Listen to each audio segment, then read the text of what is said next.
Well, welcome back. A Wichita veteran says his father was a pilot in World War II when he wanted to follow in his footsteps. Gwen Bevel and photojournalist Nick Kiefer show us how he wanted to be a pilot or work in aircraft maintenance, but he could not because he was colorblind.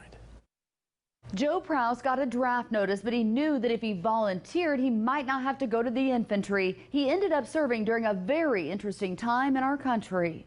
When Joe Prouse first got into the Army, he was making $79 a month. So I didn't have a lot of money to spend. So Prouse wrote this special note on his boot camp photo. My darling wife on our wedding day, all my love forever, Joe. When the two tied the knot, Prouse had already received the draft notice. I was 19 years old, had my nose glued to a radar scope. He was stationed in Texas. That was one of the first times I'd actually got up close to one of the birds. Prouse served with an Army missile unit. We saw what was going on the news, but really didn't have any sense of what was the gravity of what was going on. Shortly after Prouse signed up, the U.S. and Soviet Union were on the brink of nuclear war. We would make an advance and the Russians would make an advance to counter it. He says they were on high alert. We were on 6 on, 6 off, and 6 hours off we'd either sleeping or doing guard duty because we had posted extra guards around the site and everything. He says there were times they thought war was imminent. Almost 2 weeks that everything was really, really tense.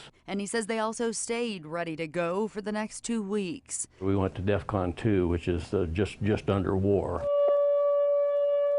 He says he'll never forget the siren. Every time that thing went off, I got a sick feeling in the pit of my stomach. He says it wasn't until things settled down that he realized just how close the country had come to nuclear war. It could have gone either way, depending upon what the Cubans or the Russians did or what we did. He says they never knew what would surface on the radar. Every once in a while, we would get an unknown come up out of the Gulf of Mexico. He says in some cases they would lock on to their targets. Where all that would take for the missile to go downrange was for a captain or a second lieutenant to lift a little red cap and flick a toggle switch, and downrange they went. He says there was something about the missiles, though. We had no conventional warheads on anything that we had. All of the missiles, we had 12 missiles on our side. Prouse did several jobs in the military and says his time as an electronics warfare specialist was very interesting. The aircraft have jamming devices. We have equipment on the ground that we can counter what they do with the jamming. He says there were days he wasn't sure if he'd see his next birthday. That was my last day in the Army. I was walking out of the mess hall. Prouse did his time as a soldier, then got out of the service, but apparently this wedding gift from boot camp worked out.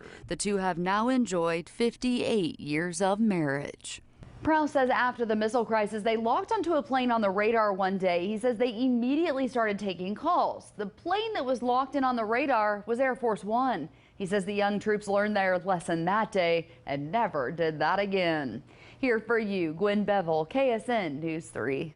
On behalf of Devon James Injury Lawyers, we're honored to recognize this week's Veteran of the Week, Joe Prouse. Joe served in the United States Army and was a fire control specialist. Mr. Prouse, thank you for your service. Thank you. On behalf of all of the Vietnam vets that are friends of mine, thank you, Devon James, for what you're doing for them. They did not get the recognition they deserved when they came home. Veteran Salute is sponsored by the Devon James Injury Lawyers.